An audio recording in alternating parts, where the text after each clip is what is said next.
నెల్లూరు పట్టణ చరిత్రమే గంజాయి పట్టుకోవాలా అది న్యాయం చేయాలా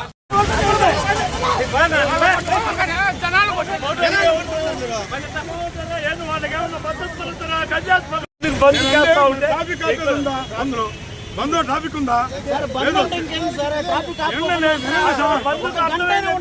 వెనక అంబులెన్స్ ఉంది ఆడిపోయారు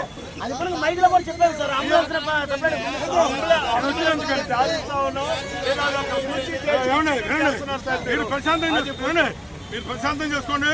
మీ బంధుని పబ్లిక్ ఏకీభవించాలి. ఆపుతున్నారని మీరు అంతేగాని పోయే పబ్లిక్ అంతా ఆపుతారంటే రిస్ట్రిక్షన్ అయితే అన్నసరిగా శ్రీనివాస్ చెప్పాను నేను వచ్చి పక్కన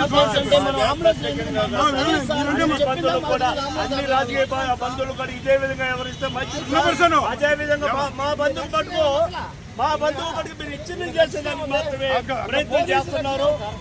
ట్రాఫిక్ ఆపడానికి లేదు, షాపులు ఆపుకోండి తప్పులేదు, స్కూల్ ఆపుకుంటున్నారు తప్పులేదు.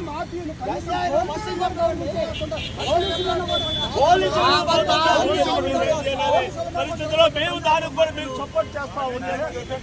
తెలిసి ఏం చేసాము మేము మాట్లాడుతూ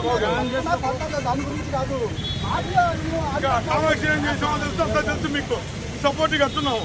మీరు కూడా మా సపోర్ట్గా ఉన్నారు. వెనక అంబులెన్స్ ఉన్నప్పుడు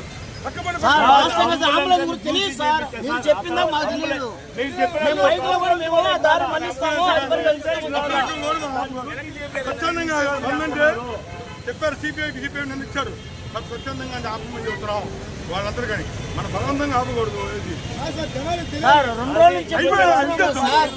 నేను సహకరించాను. అన్ని కోఆపరేట్ చేశాను కదా. ఆటో తెచ్చున్నాను. అప్పుడు మీరేం చేయటం లేదే.